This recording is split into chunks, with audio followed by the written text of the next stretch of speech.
정치의 맛수다 시작하겠습니다. 오늘은 정성구 국민의힘 의원, 김용민 더불어민주당 의원과 함께하겠습니다. 어서 오세요. 네, 안녕하십니까? 안녕하세요. 안녕하세요.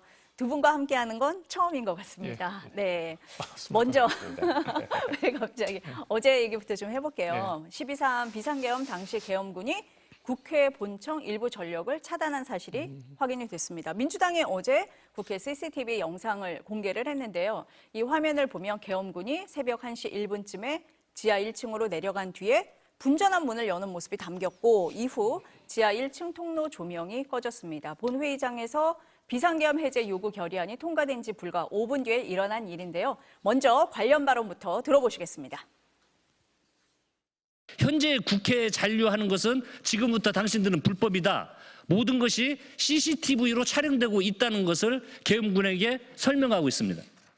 내란 우두머리 윤석열에게 묻습니다. 이래도 계엄군 투입이 질서 유지 목적입니까? 이 내용은 어제 민주당이 발표를 했으니까 먼저 우리 김 의원님한테 여쭤볼까요? 어떻게 보십니까, 이 사안? 이게 그동안에 그 탄핵 재판에서 윤석열 대통령 측에서는 뭐 단전 단서 없었고 국회에 군을 보낸 건 질서 유지 차원이었다 이렇게 계속 주장을 해왔습니다. 그런데 실제로 단전을 했던 것을 보면 그 변명들이 거짓말이었다는 게 명확하게 드러난 것이죠.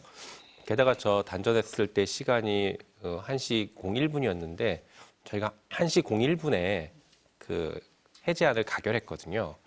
그런데 만약 5분 전에 5분만 앞당겨서 저 단전을 했으면 저희가 계엄 해제안을 가결 못했을 수도 있죠. 그러니까 굉장히 위험했던 순간이었다라고 이렇게 볼 수 있을 것 같습니다. 정 의원님은 이 사안 어떻게 보십니까? 저도 그 당시 때 국회에 있었던 사람으로서 두 분 다 계셨네요. 네, 저는 이제 그 18명 계엄 해제했던 입장이니까 그때 그 다급함을 잘 알거든요. 근데 어제 그 CCTV 영상이 5분 48초인가 그 단전이 됐죠. 단전됐는데 그 제일 중요한 거는 결국 이게 지휘관의 그 어떤 자기 자체의 결정으로 한 것이냐, 아니면 이게 과연 대통령의 어떤 지시에 의한 것이냐는 이 부분이 지금 명확하지가 않은 것 같아요. 그러니까 우리가 이제 군인들 같은 보면 뭐 이제 현장 지휘관들이 스스로 판단을 좀 하지 않습니까? 분명히 어제 그 CCTV를 보게 되면 상당히 그게 급박하게 돌아갔고 만약에 단전이 됐다면은 어떤 일이 있었을까에 대한 우리가 우려 그런 부분들은 지금 충분히 있을 수 있다고 생각을 합니다. 근데 이게 그 단전을 이제 했던 그 병사들을 누가 그럼 지휘하고 누가 이제 지시했느냐는 부분에 대해서는 아직까지 말이 좀 엇갈리고 있잖아요. 그 곽종건 사령관 같은 경우도 그때 헌재 나가지고 하는 말 들어보면은 본인의 이제 어떤 생각이라는 식으로 이야기는 하는데 현장 지휘관으로서 그 부분에 대해서 명확히 밝혀지지 않았기 때문에 아직까지 제가 뭐 명확한 말씀드리기 어렵지만 다만 저 상황이 우리가 이제 계엄 해제 의결을 하고 나서 불과 몇 분 후에 저런 일이 벌어졌다 하니까 만약에 이제 우리가 표결을 들어가는 상황에서 단전이 이루어지는 일들로 대혼란이 벌어졌다면 어떻게 됐을까에 대한 그런 상상들은 굉장히 좀 저희들이 좀 우려가 되고 그렇죠. 네, 그런 입장이라고 생각을 합니다. 예. 조금만 더 지적을 하고 싶은데요. 보셔서 아시겠지만 상황에서 국회 측 직원이 이미 계엄 해제됐습니다. 여기 계시면 안 됩니다라고 계속 경고를 합니다.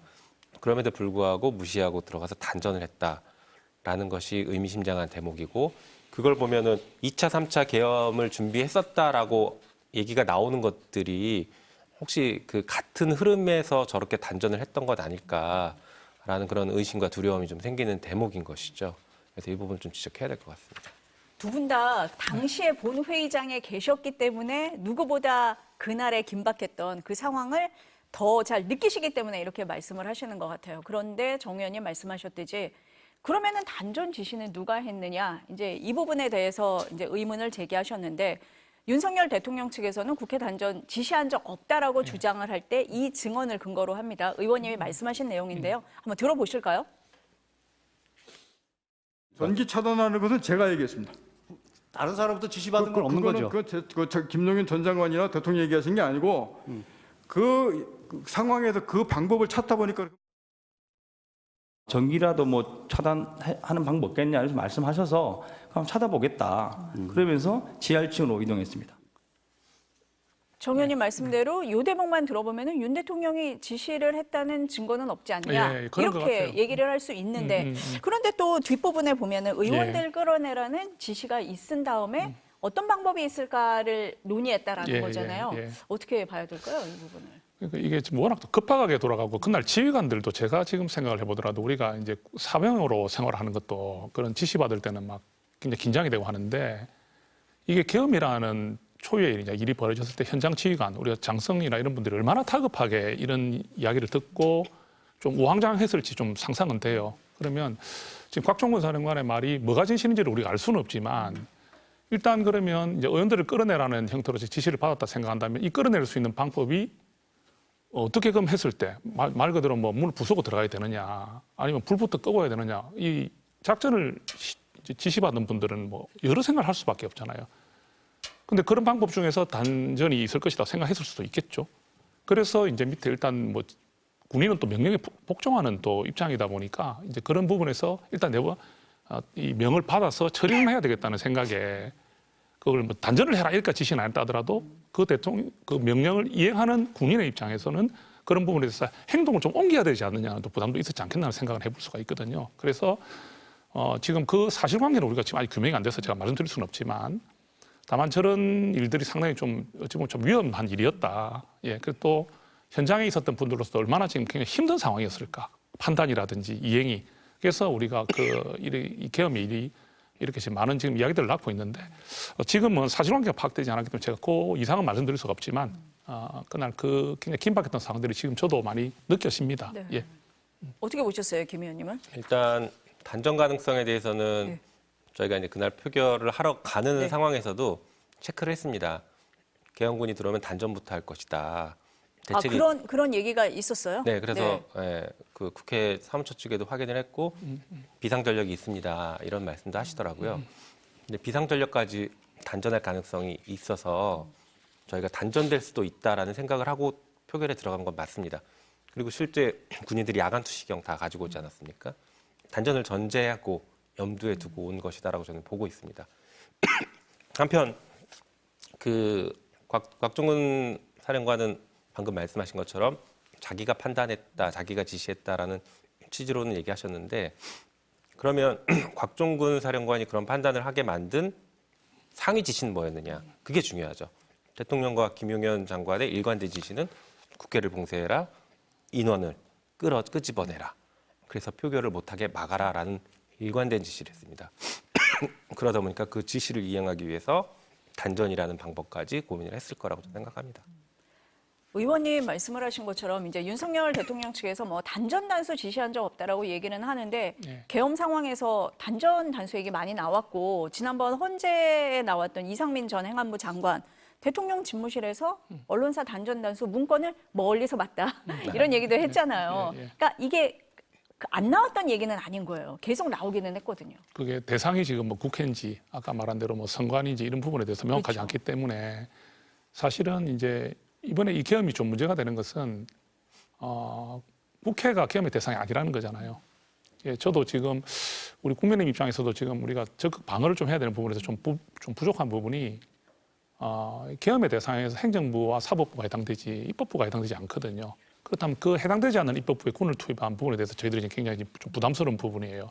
근데 그게 선관위의 뭐 단전 단수 그런 쪽지를 받다는 부분들은 그 기관에 관련된 그런 게 있었을지 몰라도 국회를 대상으로 단전해라 이런 어떤 직접적인 명이 있었다는 증거는 없기 때문에 그 대통령께서도 예를 들어서 이제 그 계엄을 하신다 했을 때 그 입장을 제가 다 알 수는 없지만 뭐 명령을 내리실 때 보통 최고 상위 기관에 있는 분들은 이 상세하게 무슨 세부 행동 지시까지는 말을 안 하고 그냥 큰 틀에서 이야기하면 그 밑에 있는 이제 선에서 좀 국방부 장관이라든지 이렇게 내려가는 그런 게 보통 일반적인 조직의 형태이기 때문에 제가 보기에는 대통령께서 그렇게 단전 단수를 입으로 명령했다 생각하지는 않는데 그 부분을 해석하면서 봉쇄라는 부분을 어떻게 판단하느냐 이런 부분들에 대해서 현장 지휘관들의 판단이 좀 있지 않았겠나. 그래서 현장 지휘관들이 지금 어찌 보면 구속이 된다든지 또는 이렇게 검찰 조사에서 그런 결과들이 나온 것 같은데 여하튼 그 지휘관들의 저런 판단들도 좀 더 오판을 한다거나 좀 과하게 해석을 해버리면 이게 굉장히 국가적인 문제가 되겠죠. 그래서 상당히 우려스러운 상황이 있었다 이런 생각이 듭니다. 직접적으로 상세하게 지시를 하지 않았더라도 큰 맥락에서 볼 부분은 있는 거잖아요, 지금.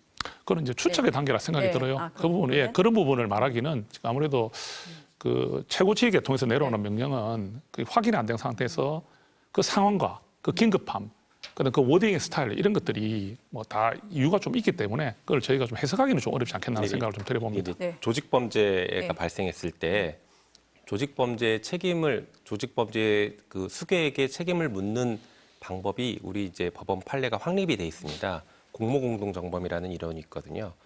직접적으로 실행행위를 가담한 사람들이 어떤 일을 했는지 구체적으로 모르더라도 예를 들어서 저기 가서 접수해, 저기 가서 공격해 라고 하면 그 과정에서 뭐 살인이 발생하거나 아니면 상해가 발생하거나 이런 것들을 모두 다 염두에 두고 지시를 내린 것으로 판단해서 그 실제 행동하는 사람들이 예를 들어 살인이나 상해를 저지르면 그 책임까지 같이 공범으로 처벌받습니다.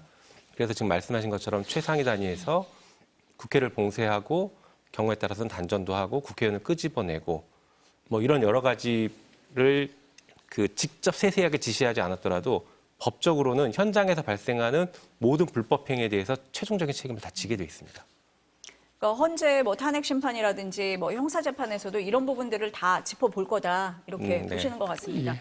헌재가 2차례 변론기를 더 잡았잖아요. 예. 그런데 가장 주목되는 증인 홍정원 전 국정원 1차장 아니겠습니까? 맞습니다. 예. 네, 지금 이제 뭐 윤 대통령으로부터 정치인 체포 지시를 받았다고 지금 일관되게 주장을 해온 사람인데 예. 지난주 증인으로 나왔던 조태용 국정원장이 홍장원 메모가 4가지더라. 신빙성이 떨어진다. 이렇게 주장을 한 거고 네. 홍 전 차장은 마치 4가지 다른 명단이 있는 것처럼 착각을 유도하는 의도다. 중요한 건 내용 아니냐. 이렇게 얘기를 했습니다. 어떻게 보세요? 지금 뭐 핫이슈가 홍장원, 핫이슈입니까? 예, 홍장원 전 차장 맞아요. 네. 또 지금 유일하게 현재 지금 2번째 증인 맞습니다. 출석 네, 맞죠? 네. 내일 네, 2번째. 나오는 거죠? 20일 목요일 목요일 날 나오죠? 뭐, 네. 내일은 또 최종 변론이니까. 네. 저도 그걸 다 봤는데 이 홍장원 차장이 일단 진술이 좀 이렇게 일관성이 없는 부분이 있긴 해요. 분명히. 그러니까 이게 뭐 명확했으면 우리 쪽 국민의힘 쪽에서 네. 대통령실에서도 뭐라 말하기가 쉽지가 않을 것 같은데 일단은 그 메모를 본인이 일단 노트했다가 또 보좌진에게 뭐 다시 써라 이래 한다든지 이런 일들이 있지 않습니까? 근데 좀 상식적으로 저도 한번 생각을 해봤어요.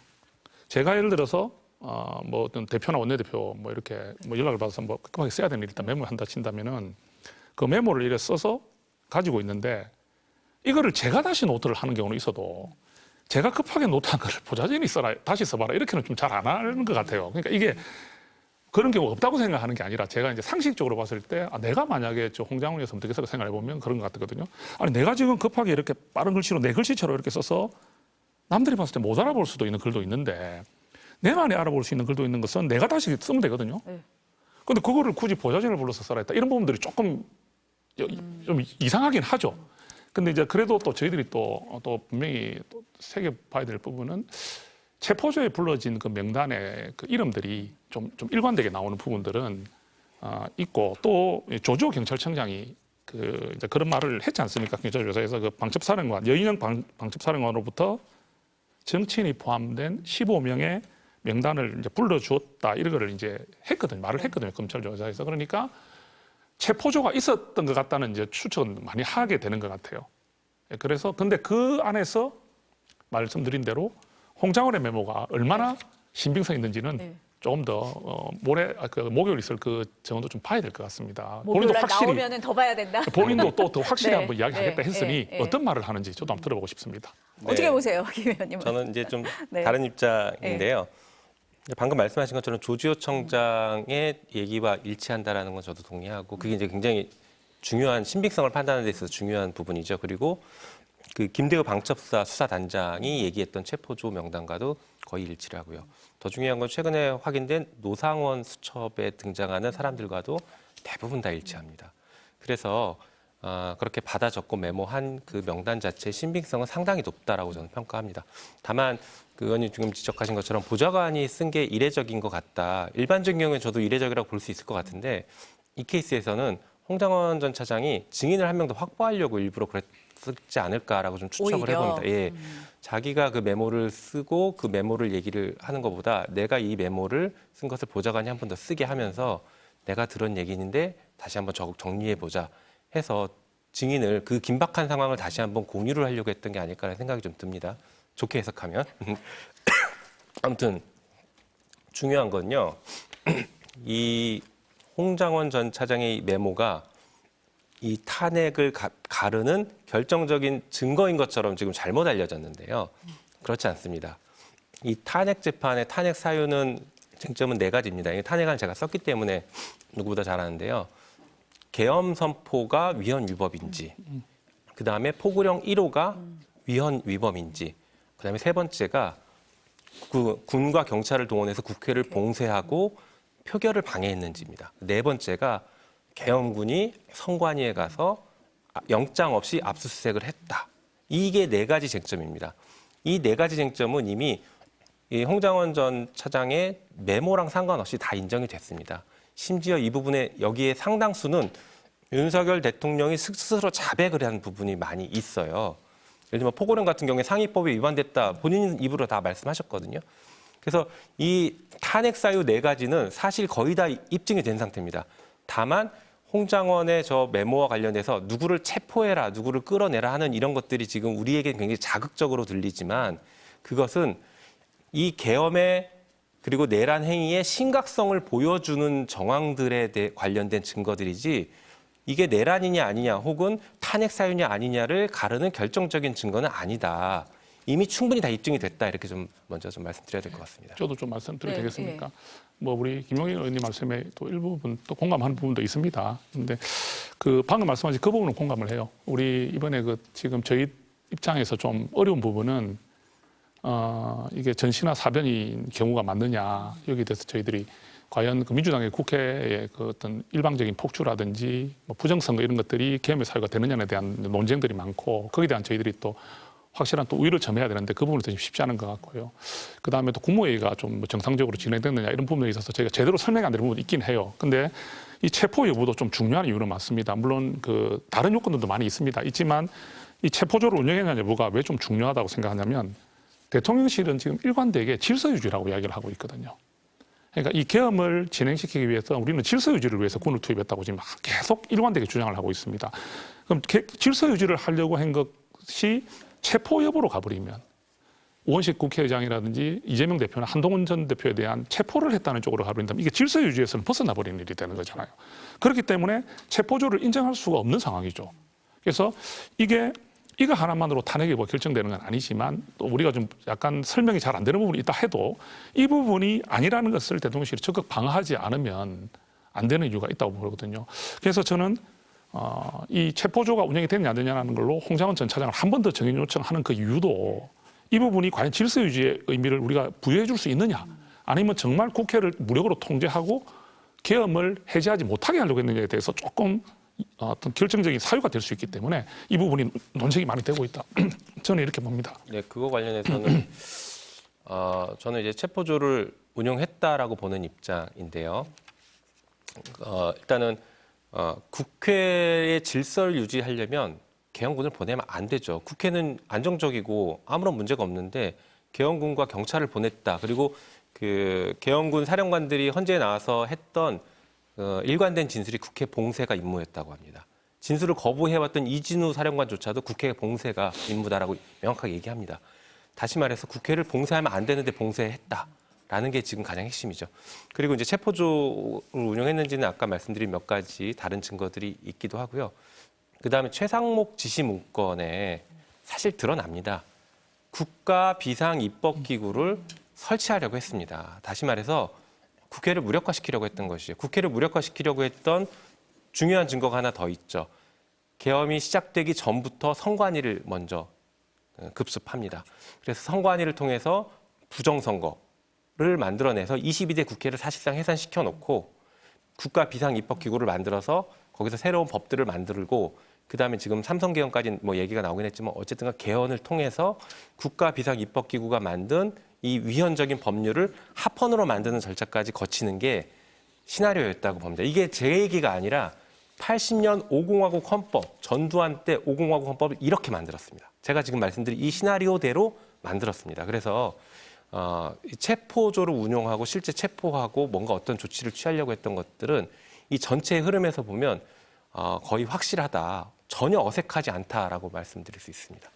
두 분 지금 말씀을 들어보면은 어쨌든 헌재에서 보는 쟁점은 네 가지잖아요. 김 의원님 말씀을 하신 네. 것처럼 계엄 선포되는 과정, 의원님도 말씀을 하셨습니다. 포고령 1호가 있고 국회 봉쇄에 대한 거, 선관위에 계엄군이 들어간 거, 뭐 이 부분이 있는데 정 의원님 말씀대로라면 윤 대통령 측에서는 어쨌든 이 정치인 체포에 대해서 방어를 해야 되는 입장이고 홍장원 전 1차장을 다시 증인으로 채택을 할 수밖에 없는 그런 상황이다. 한 번 더 짚어봐야 된다. 이런 말씀이신 거예요. 근데 지금 목요일에 한덕수 총리도 증인으로 채택이 됐는데 예. 윤석열 대통령 측에서 날짜 바꿔달라고 좀 하고 있잖아요. 예. 바꿔줘야 됩니까? 그게 지금 어떻습니까? 그 어떻게 바꿔달라는 보세요? 이유는 네. 그 검찰 그 가는 그 부분하고 겹쳐서 형사재판? 행사재판으로 네. 겹쳐서 네. 그러면 물론 뭐 오전 오후가 나눠지다고 하는데 체력적으로나 여러 가지 또 많이 좀 힘들 것 같다는 생각도 해서 제가 뭐 연기를 요청한 걸로 알고 있는데 그 한덕수 총리의 정인 채택 때문에 그런 것이라 생각하지는 않고요. 어차피 한덕수 총리도 한 번은 나와서 정언을 해야 된다고 다 생각을 하고 있기 때문에 그 한덕수 총리가 또 어떻게 발언할지 모르지만 그게 많은 또 영향을 미칠 것 같아요. 그래서 그 부분은 저는 그렇게 말씀드리고 싶은데요. 예. 네, 어때요? 저는 예. 이거 변경 신청을 했는데 네. 사실 변경할 필요는 없다라고 봅니다. 왜 그러냐면요. 두 재판 다 모두 다 당사자 본인이 출석 안 해도 되는 재판입니다. 20일 날 형사 재판이 있지만 그거는 별로 준비기일이라서 준비기일엔 피고인이 출석 안 해도 준비기일은 됩니다. 그렇죠. 네. 그래서 20일은 준비기일로 진행되기 때문에 안 가셔도 된다라는 말씀드립니다. 구속 취소 신문에 가겠다고 네, 하잖아요. 구속 지금. 취소 신문 네. 절차를 가겠다고 이제 하시는 거죠. 구속 취소 신문도 굉장히 짧습니다. 길게 하지 않습니다. 실제 그리고 구속 취소 재판은 구속 취소라는 거 거의 사문화돼 있거든요. 구속 사유가 없거나 구속 사유가 해소됐을 경우에 구속 취소라는 것인데 아마 계속 절차적인 문제를 제기하고 법원 폭동까지 일어났기 때문에 지금 재판부에서는 구속 취소 심리 기일을 잡은 것 같습니다. 사실 잡지도 않고 그냥 기각시키거든요. 일반적인 경우에는. 그래서 굳이 그 재판에 두 개 다 있는 것을 다 안 가셔도 된다라는 조언부터 드리고 싶고요. 그리고 이제 변호인들이 좀 바빠서 그럴 수 있다라고 얘기할 수도 있을 것 같은데요. 근데 그거는 조금 합리적인 이유가 있을 수 있을 것 같습니다. 다만 변호사들 많이 계시기 때문에 역할 분담하면 얼마든지 가능합니다. 그리고 20일 날 재판도 증인 신문이 많지 않아요. 3명이에요. 그 조지호 청장은 아파서 못 나올 가능성이 그날도 높죠. 그리고 한덕수 총리와 그다음에 홍장원 전 차장 이렇게 3명입니다. 그래서 홍장원 전 차장은 이미 저희 증인신문 했기 때문에 증인신문 만드는데 그렇게 복잡하지 않을 것이고 한덕수 총리 정도 하는데 이거는 그렇게 오래 걸리지 않을 사안들이라고 봅니다. 제가 조금만 말씀드리면 지금 많이 좀 이야기가 나오는 게 그 대통령이 잘못된 비상계엄을 했다는 거는 우리 국민의힘에서도 인정하고 있는 부분이고 탄핵에 대해서는 의견이 많이 나뉘지 않습니까? 근데 지금 이제 헌재가 지금 이렇게 판결을 내린 데 있어 가지고 좀 급하게 서두른다는 이야기들이 저희 쪽에서 나오고 있는 것이고 그다음에 우리가 방어권이라는 건 상당히 소중하잖아요. 네. 그죠? 그러니까 본인이 어떤 행위를 했는 데 대한 본인의 그 방어를 충분히 행사할 수 있는 기회나 시간을 주는 것이 우리 사회가 인정하고 있는 부분입니다. 그래서 굳이 그 20일 날 좀 길을 바꿔달라고 해서 내가 좀 더 방어권 행사를 위해서 준비도 해야 되고 여러 가지 이런 부분에 대한 배려를 해달라, 좀 인정을 해달라는 부분을 말하는데 헌재가 뭐 수용을 해도 뭐 그 부분이 큰 탄핵 심판에 결정적 영향을 미치는 거 아니기 때문에 방어권을 충분히 존중해 준다는 의미에서 헌재가 또 그런 판단도 할 수 있지 않겠나 이렇게 기대도 해봅니다. 예. 뭐 오늘이나 내일 결정은 한다고 하는데 예. 오늘 국민의힘 의원들께서 헌재 예, 한방 가셨죠? 요즘 자주 네. 가시잖아요. 어떻게 봐야 돼요? 이 부분은. 이제 이게 근데 이렇게 해석을 안 했으면 좋겠어요. 우리 당에 있는 분들이 대화를 많이 나눠보면 헌법재판소의 판단을 우리가 불복하겠다 말한 적이 없습니다, 사실. 근데 이걸 어떻게 연결시키냐면 우리가 이렇게 하는 행위가 헌법재판소의 결정을 불복하기 위한 어떤 그 명분 쌓기 아니냐 이런 말을 하시는데 아니 우리 보수의 가치가 뭡니까? 법치주의잖아요, 우리가. 우리 헌법재판소라는 국가기관에서 내리는 결론을 우리가 불복하겠다 말하는 적도 없고 단지 이제 우리가 늘 말하다시피 지금 재판관들의 어떤 정치적 성향이라든지 또는 재판의 속도 그리고 제 입장에서 좀 충분한 방어권 보장 이런 것 때문에 저희들이 주장을 하고 있다 이렇게 좀 봐주시면 좋겠어요. 그래서 헌재를 가는 거지. 네. 그리고 또 저희가 또 지금 많은 지지자들께서 뭐 또 우리는 또 뭐 강성 지지층이다 이런 말씀하시지만 그분들도 우리 국민들이고 우리 보수에서는 또 지지자들이잖아요. 근데 그분들이 정말 대통령을 좀 지켜달라는 목소리를 내고 있는 상황에서 우리 국민의힘들이 다 108명 다 관저가서 지키는 것도 아니잖아요. 또 다 우리 그 대통령 계시는 구치소 가가지고 또 면회하는 거 아니잖아요. 오히려 안 가는 분들이 더 많거든요. 그렇다 하더라도 우리 의원들 중에서 또 그런 모습, 또 우리 당이 그런 액션도 취하는 그런 모습들도 우리 지지자들에게는 필요한 모습이라 볼 수 있는 정치적 행위이기 때문에 그런 부분으로 우리 민주당에서도 좀 바라보고 그걸 너무 그렇게 막 우리가 불복하게 한다는 신호하느냐는 식으로 판단을 안 하시면 좋지 않겠나. 저는 정 의원님 같은 네. 생각만 하시면 참 좋겠다는 생각이 드는데 그러세요? 네, 국민의힘의 네. 그런 행동들이 결국에 극우 지지층들을 폭동 사태로 이끈다라는 것에 대한 책임감을 국민의힘은 좀 가져야 된다고 생각합니다. 실제로 서부지방 폭동도 비슷한 상황에서 발생을 했고 대통령부터 그 체포영장이나 구속영장 이런 것들이 다 불법이다라고 계속 얘기를 하니까 일종의 낙수 공격이라고 부르는데 그러니까 그 시민들이 폭동을 일으키는 거 아닙니까? 그래서 마찬가지로 지금 헌재에 대한 공격, 우리가 원래 재판할 때 법원 사법부에 대한 공격을 뭐 비판은 할 수 있죠. 하지만 그런 것들은 재판이 끝나고 난 뒤에 그 재판에 대해서 비판을 하지 재판 진행 중인 상태에서 찾아가서 항의하고 비판하는 것은 하지 않습니다. 굉장히 이례적인 방법이죠. 그리고 그 절차 보장 저도 전적으로 동의합니다. 하지만 탄핵 재판, 적어도 대통령의 탄핵 재판은 국정 공백이라는 또 다른 중요한 이해가 있기 때문에 이 이해관계를 적절하게 잘 균형을 맞춰야 됩니다. 그래서 신속한 재판이 그 어느 때보다도 필요한 사안이 대통령 탄핵인 것입니다. 그래서 절차는 충분히 보장하되 신속하게 가야 된다. 그리고 이미 사실은 그 박근혜 전 대통령 탄핵 심판에 비춰서 충분히 재판을 하고 있습니다. 그때 17번 했는데 지금 10번째 재판하지 않습니까?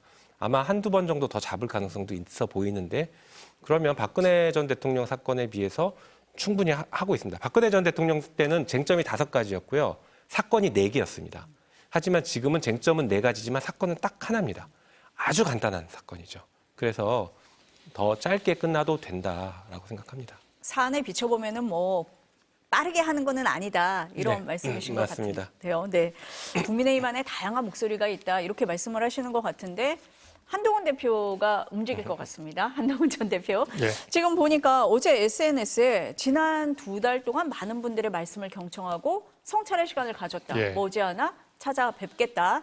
그러면서 책 한 권을 쓰고 있다. 이렇게 밝혔는데 당장 윤상현 국민의힘 의원이 한동훈 전 대표의 움직임에 반발을 했습니다. 먼저 발언 들어보시겠습니다.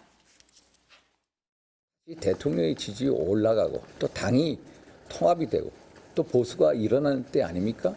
자칫 한동훈 대표가 나왔다가는 오히려 우리들의 이런 노력에 찬물을 끼얹을 수가 있다.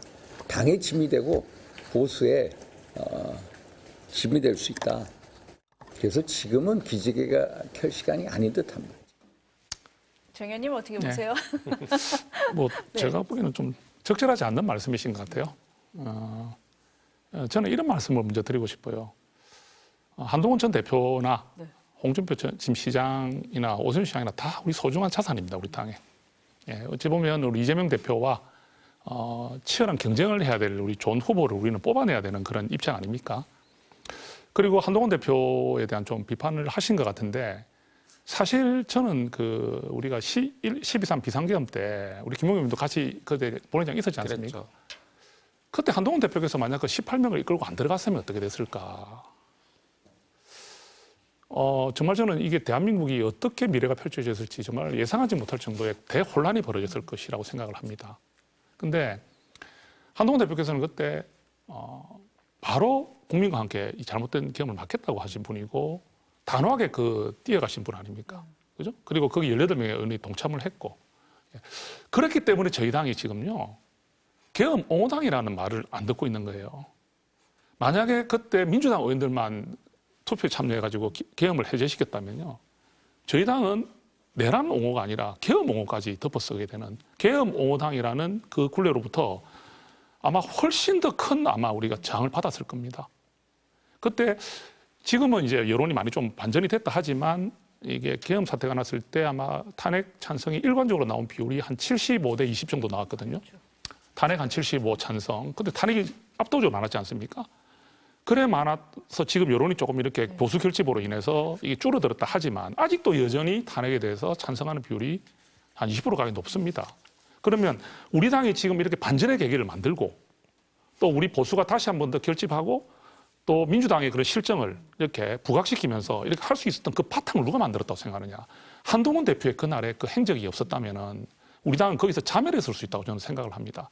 그런 정치인에게, 그런 소중한 정치인에게 당신이 나오면 이게 안 된다. 당신이 오히려 방해가 된다고 말씀하시는 것이 과연 오선 중진 의원으로서 하실 수 있는 말씀인가 해서 좀 아쉽고요.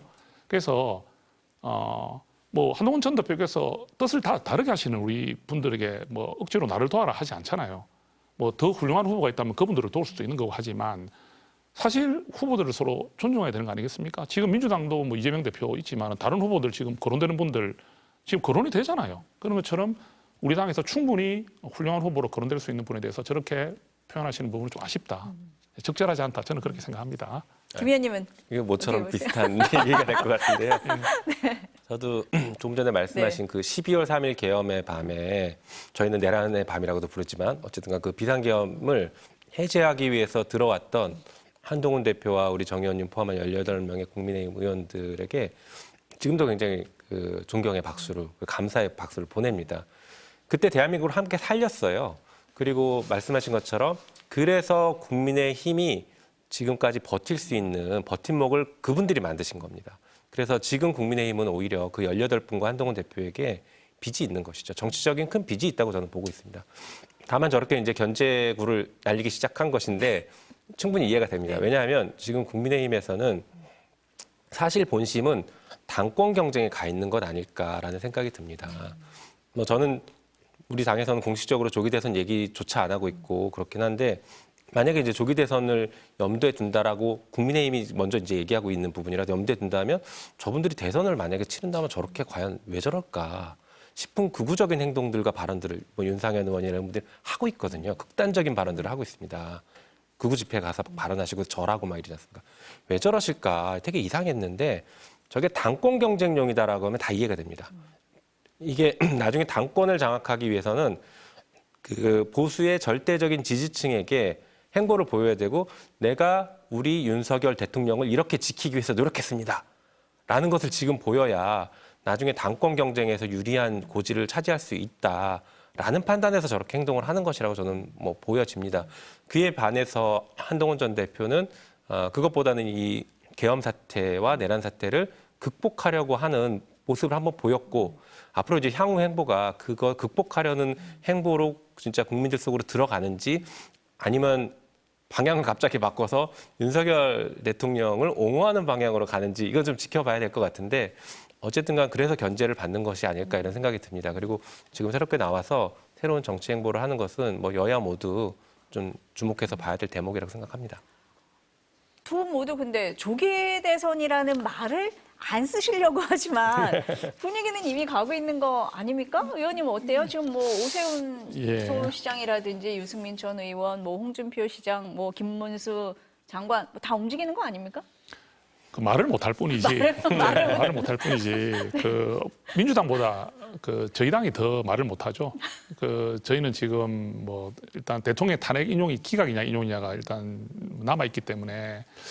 뭐 이렇게 우리가 볼 때 아마 뭐가 어떻게 될 것이다 이래 예상은 많이 한다 하더라도 사실 이걸 보면은 그 우리가 법원에서 판단도 김용민 의원님 좀 이게 예상 밖의 판결들이 나오잖아요. 그럴 수도 있죠. 뭐 이재명 대표께서도 그때 이번에 2개 재판 1심 나왔지만은 이 예상 밖의 결과들이 좀 나오는 거 보고 또 이번에 울산시장 그 2심 같은 경우도 보면은 좀 예상 밖의 결론이라는 게 보이거든요. 이게 우리 현실이다 보니까 물론 가능성은 이렇다고 이야기한다 하더라도 끝까지 보지 않으면 안 된다는 마음들이 좀 있는 것 같아요. 1%라도 우리가 지켜봐야 되는 가능성이 남아있다면 확인하자는 게 있는 것 같아요. 그러면 강성지지청 같은 경우는 지금 대통령 지키라고 계속 지금 뭐 문자 보내고 하거든요.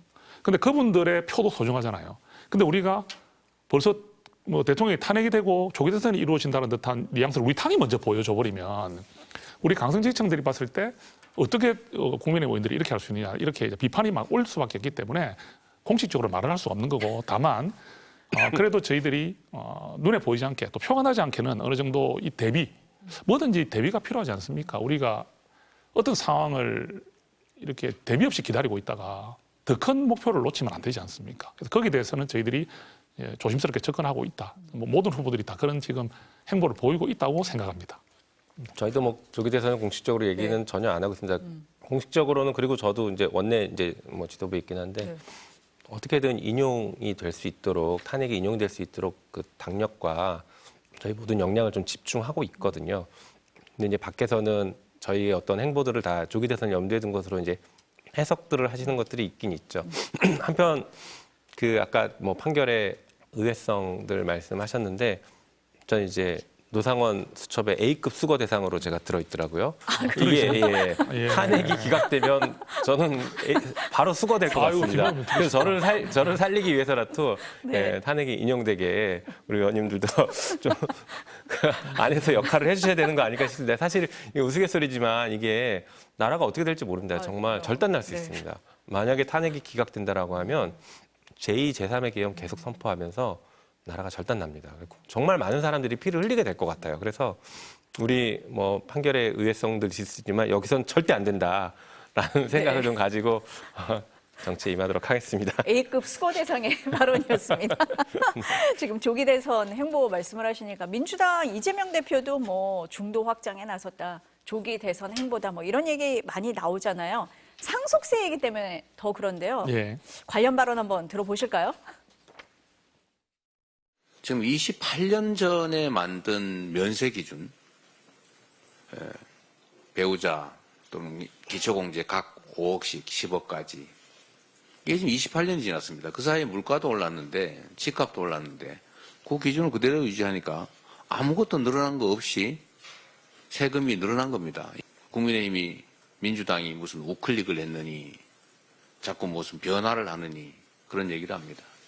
세상이 바뀌고 상황이 바뀌었는데도 변하지 않으면 그런 거를 바보라 그럽니다. 바보.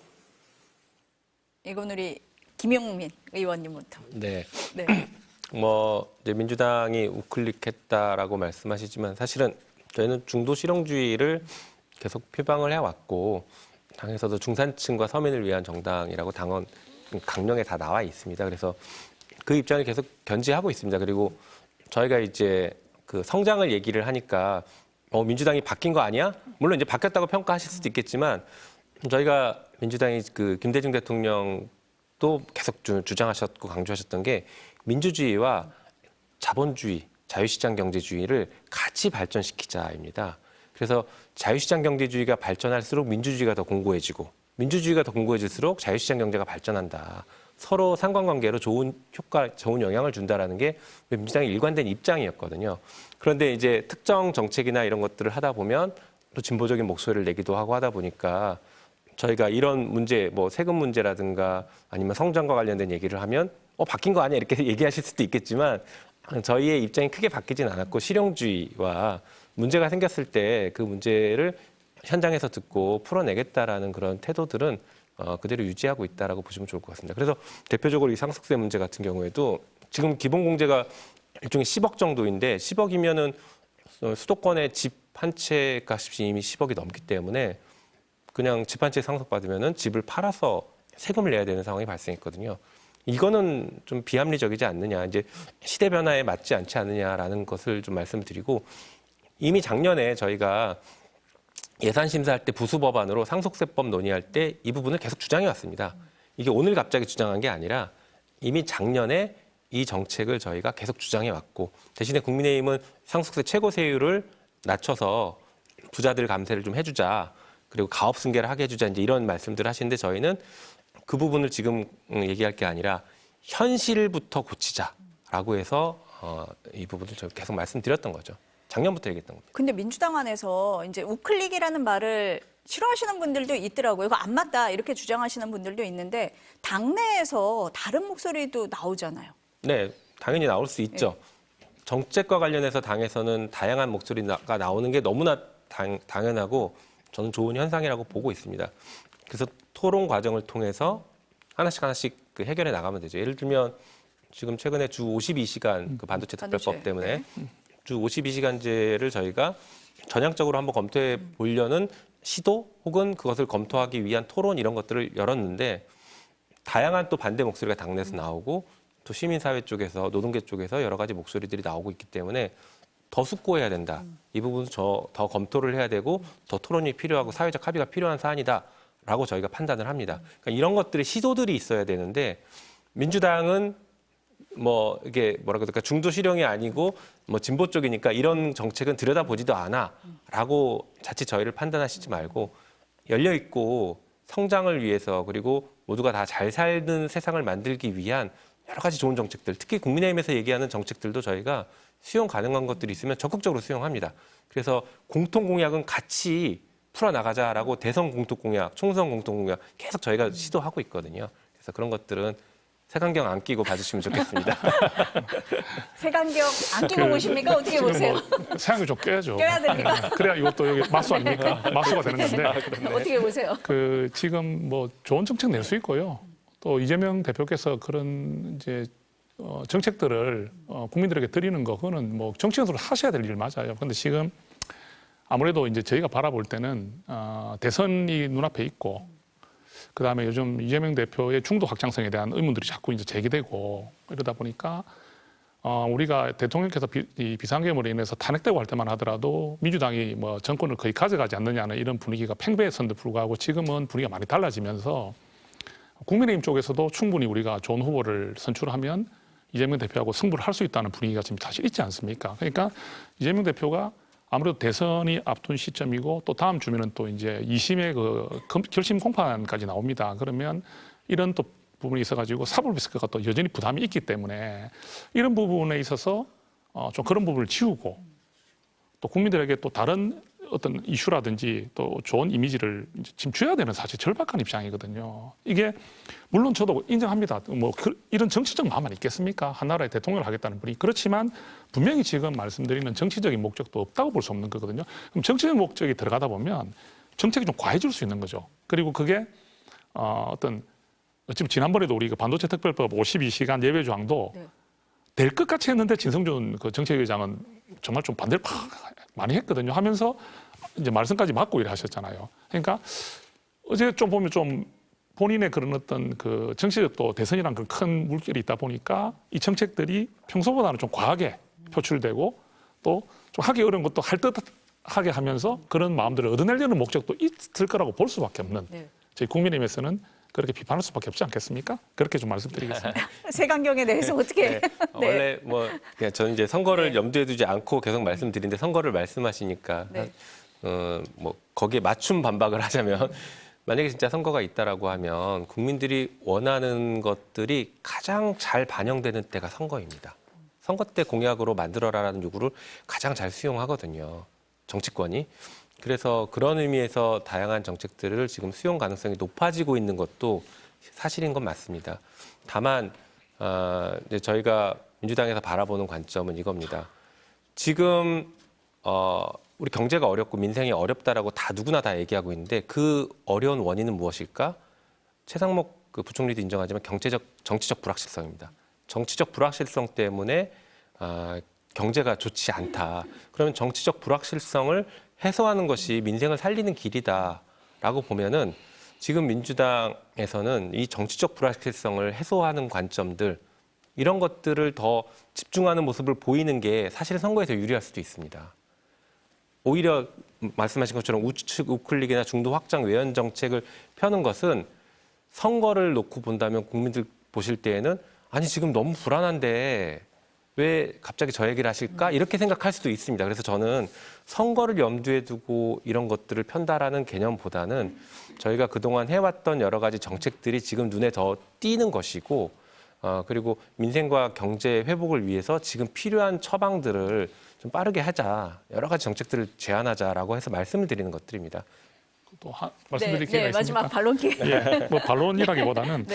사실 그 민주당 저희가 비상계엄이 잘못된 비상계엄이고 또 그로 인해서 지금 대통령께서 지금 탄핵이 되고 지금 뭐 어찌 보면 헌재 심판까지 받고 있지 않습니까? 그게 사실인데 그런데 이제 이거는 민주당도 좀 짚어봤으면 좋겠어요. 그러면 절대적으로 좀 유리했던 여론이 왜 지금 이렇게까지 좀 변했을까? 그걸 과연 우리 그 강성 지지층만의 여론일까? 이렇게 보기에는 좀 더 표집이 많이 되고 있고 결집이 많이 되고 있지 않습니까?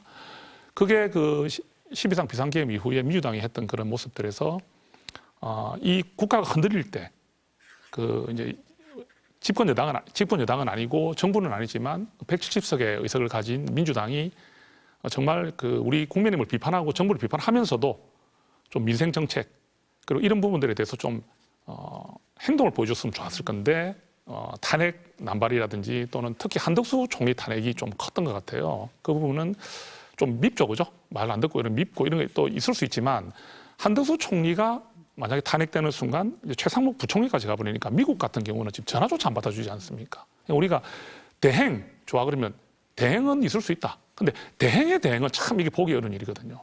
그러면 정말로 국가가 대외 신인도 그다음에 정치의 어떤 그 신뢰를 잃어버리지 않는다는 대한민국의 이런 최소한의 국격을 지키면서 우리가 정치를 해야 된다는 판단을 좀 해주셨으면 좋았지 않겠나. 그렇다면은 탄핵을 하더라도 좀 더 신중하게 그리고 어떤 그 우리 국민들에게 메시지를 던질 때 좀 더 집권할 수 있는 힘을 가진 비전을 가진 정당이라는 모습을 보여주셨으면 우리 이렇게까지 실망하는 그 분들의 결집이 이루어졌다 생각하지 않거든요. 그래서 그 부분에 대해서 분명히 좀 아쉬움이 있다. 그런 부분에서 민주당도 한번 돌아보면 좋겠다는 생각이 들고 그래서 우리가 정쟁도 좋습니다. 있어야 되고요. 정당의 목적은 정권을 획득하는 거 아니겠습니까? 정권을 획득해서 이상을 실현하는 게 우리 정당의 목적이지만 그래도 그 중심에는 국민이 해야 되는 것이고 또 거기에 선을 넘어서는 안 되는 부분을 우리 당이 서로가 국민의힘도 마찬가지고 민주당도 마찬가지고 그걸 지켜나갈 때 우리가 정치 선전을 이룰 수 있지 않겠나 저는 이렇게 생각을 합니다. 짧게 반박을 안 할 수가 없을 것 같은데요. 짧게 주세요, 네. 의원님. 네. 네. 네. 그 한덕수 탄핵 같은 경우에는 지금 그 헌법재판관을 임명을 하지 않고 있다라는 점이 굉장히 주요했습니다. 그 말씀드린 정치적인 불확실성을 굉장히 키웠죠. 그래서 불가피한 선택이었고 또 내란의 공범으로 매우 강하게 수사를 받고 있는 상태였기 때문에 그렇다고 말씀드리고요.